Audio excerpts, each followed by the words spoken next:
नमस्कार दोस्तों, मैं Bhuvan Bhandari. Easy trading tips में आप सभी का हार्दिक स्वागत है। आज हम how to find divergence with MACD का हिस्टोग्राम यूज करके डाइवर्जेंस कैसे फाइंड आउट करते हैं, इसका इजी और इफेक्टिव तरीका सीखेंगे। तो चलिए आज का टॉपिक शुरू करते हैं।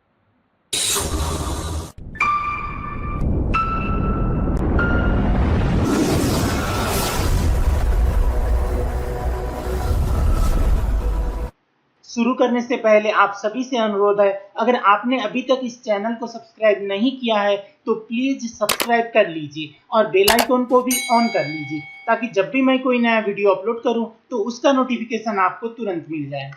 सबसे पहले हम MT4 चार्ट को फुल जूम करेंगे और उसके बाद 3 बार जूम आउट करेंगे, 1 2 3। अब इतना करने के बाद हम यहाँ से इंसर्ट पर जाएंगे और इंडिकेटर्स पर जाएंगे। उसके बाद कस्टम पर आपको यहाँ MACD दिखेगा, जो बाय डिफॉल्ट MT4 पर आता है, उसी को यूज करना है। ये कलर वाला या अन्य कस्टम MACD यूज नहीं करना है। तो ये जो बाय डिफॉल्ट का है इसी को हम यूज करेंगे। यहाँ क्लिक करेंगे और ये रीसेट पर आपको ये कलर मिलेगा। इनपुट जो इसका रहेगा वही रहेगा। यहाँ थोड़ा सा कलर हम देखने में आसानी से दिख जाए वो यूज करेंगे।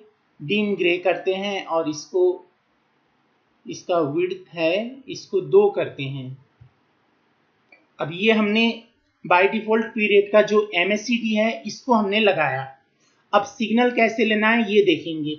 ये स्ट्रैटेजी एक्चुअली मुझे पाकिस्तान के एक डॉक्टर साहब हैं, डॉक्टर नरीश कुमार अरोड़ा हैं, उन्होंने शेयर किया था। फिर उस पर मैंने कुछ फिल्टर किया है और ये बहुत ही अच्छा इसमें रिजल्ट मिल रहा है। कुछ दिनों से मैं फिल्टर कर रहा था, उसके बाद मुझे इस पर अच्छा रिजल्ट मिल रहा है, इसलिए मैं आज आपको शेयर कर रहा हूं। अगर आपके पास भी ऐसा यूनिक स्ट्रैटेजी है जो इंटरनेट पर नहीं है, यूनिक स्ट्रैटेजी है, तो आप मुझे इस ईमेल पर सेंड कर सकते हैं info@easytradingtips.com।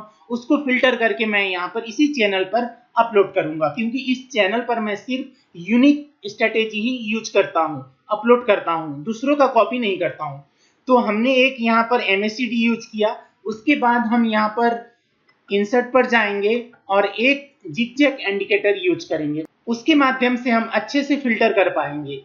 ये जो बाय डिफॉल्ट पीरियड होता है, डेप्थ होता है, ये 12 होता है, तो इसको हम 7 करेंगे और ओके करना है। बस इतना ही करना है। एक MACD यूज करना है और दूसरा ये जिगजैग इंडिकेटर यूज करना है। अब हम सिग्नल कैसे लेना है ये देखते हैं। ये डाइवर्जेंस का मीनिंग होता है जब भी मार्केट मान लीजिए डाउन ट्रेंड में जा रहा है, मार्केट अपने डायरेक्शन पर चल रहा है, लेकिन MACD अगर ऑपोजिट डायरेक्शन पर जाता है तो वहां पर हमें डाइवर्जेंस मिलता है। तो वो कैसे मिलता है ये देखते हैं। पहला तो मार्केट को डाउन ट्रेंड का है, डाउन जाना चाहिए, और ये मेन है, ये हमने जो लगाया है जिगजैग इंडिकेटर, ये बहुत ही आपको सपोर्टिव का काम करेगा, बहुत हेल्प करेगा। ये जो फेक सिग्नल्स होंगे वो इसको फिल्टर कर देगा, इसलिए मैंने ये खुद स्टडी करके लगाया है। जैसे ये लो हुआ उसके बाद लोएस्ट लो बनता है, तो हम यहाँ क्या करेंगे, यहाँ से एक ट्रेंड लाइन लेंगे और ये जो लो है इसको कनेक्ट करेंगे, जो उसके बाद लोएस्ट लो बना है उस पर हम कनेक्ट करेंगे। और इसका शेप देखना है आपको। ये जो जिगजैग इंडिकेटर है इसका शेप देखना है। ये ए बनना चाहिए, ए बनना चाहिए, और राइट साइड का जो लकीर है वो लंबा होना चाहिए, यानी ये लोएस्ट लो बना, ये ए बनना चाहिए। ए तो प्रीवियस लो से हम ड्रॉ करेंगे और लोएस्ट लो तक हम इस तरह से स्लोप, डाउनवर्ड स्लोप पर, ये एग्जैक्ट डाउनवर्ड स्लोप पर बहुत ही क्लियर होना चाहिए। और उसी टाइम ये जो MACD है ये इसके विपरीत जाना चाहिए, यानी इसके खिलाफ में जाना चाहिए। ये डाउन जा रहा है तो ये नीचे से हम ड्रॉ करेंगे, ये अप में जाना चाहिए। आप देख सकते हैं ये डाउन गया था और ये MACD है, इसका जहां पर हमने पहला कनेक्ट किया था उसके नीचे, एग्जैक्ट उसके नीचे से दूसरा जहां पर लो को कनेक्ट किया वहां तक हमें इसको ड्रॉ करना है। और ये डाउनवर्ड है तो ये अपवर्ड होना चाहिए, ये देखना है। ये होने के बाद हमें यहाँ पर डाइवर्जेंस का सिग्नल मिलता है, ये आपको क्लियर देखना है। ये ए के शेप में होना चाहिए, सेल के लिए, और ये जो स्लोप है नीचे होना चाहिए और ये ऊपर ऑपोजिट होना चाहिए। अब मार्केट डाउन ट्रेंड का था, नीचे जा रहा है। अब एमएसीडी ने किया क्या, अप दिया, यानी ये नीचे नहीं जाएगा ऊपर जाएगा बोलकर इसने अप ट्रेंड का संकेत दिया। तो यहां से मार्केट अब जा सकता है, उससे पहले हमें कंफर्म करना होगा ये सपोर्ट पर होना चाहिए। उसके लिए हम यहाँ पर क्या करेंगे, एक हॉरिजॉन्टल लाइन जहां पर बॉडी क्लोज हुआ वहां रखेंगे और दूसरा जो लो है वहां पर रखेंगे। ये हॉरिजॉन्टल लाइन रखने के बाद आपको ये देखना है, या तो ये पहला सपोर्ट होना चाहिए, पीछे इसको सपोर्ट यहाँ पर मिला हुआ होना चाहिए, या तो ये रीटेस्ट होना चाहिए ब्रेक का। तो हम पीछे देखते हैं, यहाँ देख सकते हैं ये बिल्कुल सपोर्ट पे था। हमने ये बॉडी जहां क्लोज हुआ वहां ड्रॉ किया और दूसरा लाइन है लो पर ड्रॉ किया, और पीछे हमने चेक किया तो पहला टच होना चाहिए, या तो ब्रेक किया हुआ होना चाहिए, ये रीटेस्ट होना चाहिए, वो होता है तो भी ठीक है, या तो पहला टच का ये सपोर्ट होना चाहिए, यहां से मार्केट रिजेक्ट होकर ऊपर जाना चाहिए। तो वैसा ही था, तो ये हमारा बहुत स्ट्रॉन्ग सिग्नल था। तो ऐसे कंडीशन पर ये कैंडलस्टिक यहां क्लोज हुआ, यहां पर हम जल्दी जल्दी बाई नहीं करेंगे। यहां पर हमें अगर आपको सपोर्ट मिल जाता है तो सिर्फ कैंडलस्टिक पैटर्न चाहिए और कुछ भी नहीं चाहिए। यहां पर bullish engulfing hammer, inverted hammer, ये कुछ भी बनना चाहिए। अगर आपको ये टाइम फ्रेम पर 1 घंटे का मैं दिखा रहा हूं, 1 घंटे में कैसे फाइंड आउट करते हैं। अगर आपको 1 घंटे में यहाँ कोई सिग्नल नहीं दिख रहा है तो हम यहाँ पर ये वर्टिकल लाइन रखते हैं और इसको हम आधा घंटा में ड्रॉप करते हैं, और आधा घंटे में अगर हमें यहाँ पर सिग्नल कोई मिलता है तो भी ये हम सिग्नल ले सकते हैं। बिल्कुल मिला, यहाँ पर बुलिश एंगल्फिंग बना था, यहाँ पर हमारा बाई सिग्नल होगा। और ऐसे कंडीशन पर अब हम ये 1 घंटे में जाते हैं। हमने यहाँ पर बाई किया, बाई करने के बाद एसएल इससे थोड़ा सा नीचे का रखना है और 1:1.5 यानी 1.5 गुना का प्रॉफिट टारगेट रखना है।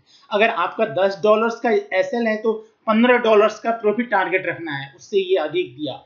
और इसी तरह से इसके बाद जहां जहां ऑपोजिट मिलता है, ट्रेंड एक तरफ मिलता है और एमएसीडी दूसरे तरफ मिलता है, तो वहां पर हम सिग्नल फाइंड आउट करेंगे। इसको हम डिलीट कर देते हैं और दूसरा देखते हैं वैसा सिग्नल कहीं मिला कि नहीं। यहां देख सकते हैं ये पीक हुआ, हाई था पहले, उसका हाई के बाद इसने हाईएस्ट हाई बनाया है। यहाँ पर हाईएस्ट हाई बनाया, ये कैसे पता चलना है ये हाईएस्ट हाई है कि नहीं, ये देखते ही पता चल जाएगा, वो ठीक है। लेकिन लेग सिर्फ होता है तो भी वो नहीं चलेगा। जहां पर मार्केट क्लोज हुआ है वहां पर हम ये वर्टिकल लाइन रखेंगे, बॉडी पर ही नहीं रखना है, ये हाई पर रखना है। ये जो पहले का हाई था उससे ऊपर कैंडल्स का बॉडी क्लोज होना चाहिए, एटलीस्ट एक कैंडल का बॉडी बहुत अच्छा क्लोज ऊपर होना चाहिए और हाईएस्ट हाई बनाना चाहिए। वैसे ही इसने बनाया। और सेम टाइम पर हम नीचे एमएससीडी को देखेंगे, एमएससीडी ऑपोजिट होना चाहिए, ये अप ट्रेंड का सिग्नल दे रहा है, ऊपर जाएगा, मार्केट जा रहा है और ऊपर का ही हाईएस्ट हाई बनाया, अप जाएगा ये बोल रहा है। और नीचे हम ये देखेंगे जहां हमने पहला कनेक्ट किया था उसके नीचे और दूसरा कनेक्ट जहां पर किया था उसके नीचे देखेंगे, ये ऑपोजिट होना चाहिए, ये ऊपर है तो ये नीचे जाना चाहिए। अगर ये नीचे जा रहा है तो एमएससीडी क्या बोल रहा है, मार्केट ऊपर नहीं जाएगा नीचे जाएगा ये बोल रहा है। ऐसे कंडीशन पर यहाँ पर हम हमारा रेजिस्टेंस है कि नहीं वो देखेंगे। उसके लिए एक तो बॉडी जहां क्लोज हुआ वहां हम रखेंगे और दूसरा जो हाई है वहां पर रखेंगे। और उसके बाद हम बैक में देखेंगे, या तो ये जस्ट रेजिस्टेंस होना चाहिए पहला रेजिस्टेंस, या तो ये ब्रेक एंड रीटेस्ट का रेजिस्टेंस होना चाहिए। तो हम ब्रेक में चेक करते हैं, यहाँ देखिए इसने ब्रेक किया था, पहले यहाँ पर सपोर्ट था, मार्केट आने के बाद ऊपर गया, यहाँ पर रेजिस्टेंस था, इसका पीछे का हम छोड़ देते हैं, ये सपोर्ट था उसको ब्रेक किया, ब्रेक करने के बाद यहाँ पर ये रीटेस्ट करने के लिए आया, तो ये हमारा यहाँ पर सिग्नल था। और ऐसे कंडीशन पर अगर हमें 1 घंटे टाइम फ्रेम में ही अच्छा पैटर्न मिलता है तो वो बहुत अच्छा सिग्नल होता है। इसको हम 1 घंटे टाइम फ्रेम में यहाँ देखते हैं कैसा कैंडल बना था, ये देख सकते हैं यहाँ पर बेयरिश एंगल्फिंग बना था। ऐसे कंडीशन पर ये कंप्लीट होते ही हमारा यहाँ सेल सिग्नल होगा और उससे उसका जो हाई है उससे थोड़ा सा ऊपर का एसएल होगा और 1:1.5 का टारगेट होगा, जो उससे अधिक का दे दिया, ये एक दूसरा सिग्नल था।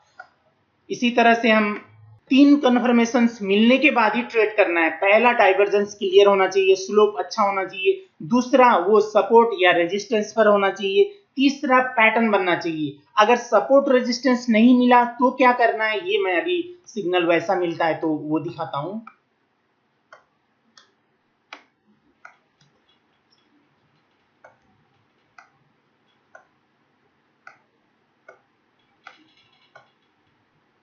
ये यहां से ये ए बना है, पहले ये भी देखना है और लोएस्ट लो बना है कि नहीं वो देखना है।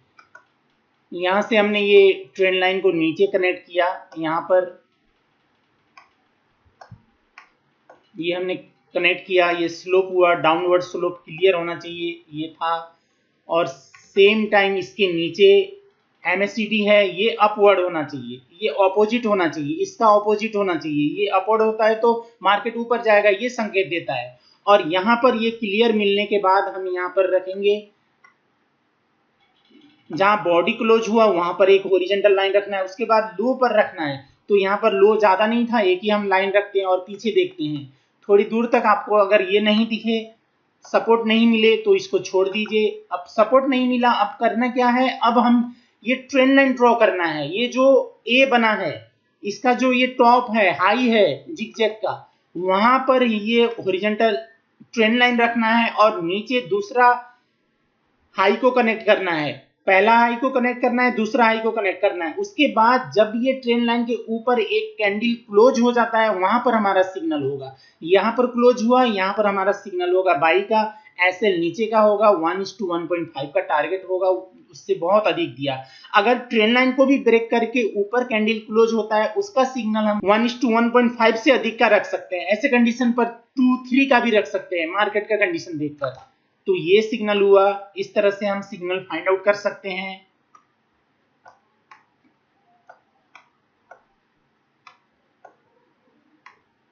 यहां पर भी देखिए, यहां पर भी क्लियर दिखा था, ये हाई था प्रीवियस, उसका हाईएस्ट हाई बनाया इसने। यहां पर अप गया और ये जो कैंडल ये हाई के ऊपर क्लोज होना चाहिए, बिल्कुल क्लोज थे और हाईएस्ट हाई बनाया। और सेम टाइम पर हमें ये देखना है इसके नीचे, यहां से सेकेंड हमने जहां कनेक्ट किया है वहां ड्रॉ करना है। ये डाउनवर्ड स्लोप में होना चाहिए, यानी मार्केट नीचे जाएगा ये संकेत ये दे रहा है, ये ऊपर जाएगा बोल रहा है। और ये MACD एग्री नहीं है मार्केट के साथ, ये नीचे जाएगा बोल रहा है। तो ऐसे कंडीशन पर जैसे हमने कहा, ये जिगजैग का शेप बाई के लिए ए होना चाहिए और सेल के लिए ये भी बनना चाहिए। ये दिखने के बाद इसको दो कनेक्ट करना है और नीचे ऑपोजिट है तो ही कनेक्ट करना है। आपको लग रहा है कि नीचे ऑपोजिट है, ये ऊपर है ये नीचे है, तो इसको ऊपर कनेक्ट कीजिए, इसको नीचे कनेक्ट कीजिए। अगर यहां पर रखने के बाद आपको हॉरिजॉन्टल लाइन रखने के बाद रेजिस्टेंस मिलता है तो ठीक है, लेकिन यहाँ पर ऐसा नहीं मिला था। पहला टच पर मिलना चाहिए, या ब्रेक होना चाहिए या वहीं पर रेजिस्टेंस मिलना चाहिए, या रेजिस्टेंस होना चाहिए या ये रीटेस्ट होना चाहिए, वो नहीं था। तो ऐसे कंडीशन पर हम क्या करेंगे, ये जो भी बना है, भी का लो होता है, वहां से हम ट्रेंड लाइन ड्रॉ करेंगे और एक लो को कनेक्ट करेंगे। ये एक लो था और दूसरा लो को हमने यहाँ कनेक्ट किया और उसके बाद ये मार्केट यहाँ पर गया। ये देखिए इसके नीचे यहाँ कैंडल क्लोज हुआ, ये रेड दिख रहा है, ये क्लोज हुआ तो यहाँ हमारा सेल होगा। ये ट्रेंड लाइन ब्रेकआउट का है तो ऐसे कंडीशन पर यहाँ का एसएल होगा, 1:2 का टारगेट होगा। अगर ट्रेंड लाइन ब्रेक का सिग्नल मिलता है तो 1:2 रखना है। अगर सिर्फ सपोर्ट और रेजिस्टेंस का मिलता है तो 1:1.5 का टारगेट रखना है। ये किसी भी टाइम फ्रेम पर काम करेगा। मैंने ये आपको 1 घंटे टाइम फ्रेम का दिखाया, ये 5 मिनट्स में भी आप देख सकते हैं। यहाँ पर कुछ सिग्नल्स कल परसों फ्राइडे को, आज संडे है मार्केट बंद है, परसों बने थे वो मैंने यहाँ रखा है। ये देखिए यहाँ पर ये क्लियर ए होना चाहिए, ठीक है, ये ए होना चाहिए। ये ज्यादा दूर तक हमें ड्रॉ नहीं करना है। जैसे यहाँ से लेकर कोई कोई क्या करते हैं, ये भी थोड़ा हाई है यहाँ कनेक्ट कर देते हैं, ये बिल्कुल नहीं होता है। क्यों नहीं होता है, मार्केट इसका जो यहाँ का मोमेंटम है वो आगे जाके फर्क हो जाता है। ये तो नीचे ऊपर करते रहते हैं। आप लो को कनेक्ट करेंगे, पीछे पीछे जाकर आगे आगे जाकर लो को कनेक्ट करेंगे तो वो सिग्नल नहीं होगा। ये कुछ कैंडल्स के अंदर 20 से 30-35 कैंडल्स के अंदर, 15-20 से 30-35 कैंडल्स के अंदर ये आपको होना चाहिए, मतलब इतना एवरेज मान लीजिए मैक्सिमम। तो ऐसे में यहाँ पर ए भी बनना चाहिए, जिगजैग का ए बनना चाहिए, इससे ये लो नीचे होना चाहिए। इस तरह थोड़ा सा स्लोप में होता तो वो ठीक नहीं होता है, थोड़ा सा स्लोप होता है वो ठीक नहीं होता है। ऐसा क्लियर स्लोप में होना चाहिए और ये अपवर्ड होना चाहिए, ये भी क्लियर अपवर्ड स्लोप में होना चाहिए, ये डाउनवर्ड स्लोप में होना चाहिए। ऐसे कंडीशन पर हम यहाँ बाई का सिग्नल लेते हैं। पहले हम यहाँ पर ये रखेंगे, ये जो कैंडल जहाँ क्लोज हुआ वहां पर रखना है, एक हॉरिजॉन्टल लाइन एक नीचे रखना है, पीछे चेक करना है, देखिए यहीं पे सपोर्ट था, यहाँ पे सपोर्ट था। ऐसे कंडीशन पर ये बहुत ऊपर तक मार्केट जाता है, देखिए यहाँ पर भी सपोर्ट था, ये स्ट्रॉन्ग सपोर्ट था।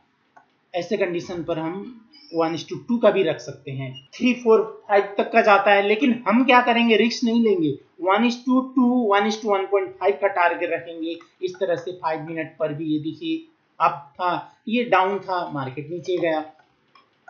इस तरह से हम सिग्नल इसमें ये देखिए क्लियर अप होना चाहिए, ये क्लियर डाउन होना चाहिए। यहाँ बेरिश सिंगल पिन बना, यही सिग्नल बन गया था, पीछे रेजिस्टेंस मिलता है तो ठीक है, नहीं मिलता है तो यहाँ पर ट्रेंड लाइन ड्रॉ करना है और उसको ब्रेक करते ही हमारा सिग्नल हो जाएगा। तो ये था आज का वीडियो MACD का डाइवर्जेंस पर। ये वीडियो आपको कैसा लगा कमेंट कीजिएगा, वीडियो अच्छा लगे लाइक कीजिएगा और चैनल को सब्सक्राइब कीजिएगा। ये वीडियो देखने के लिए आपको बहुत बहुत धन्यवाद।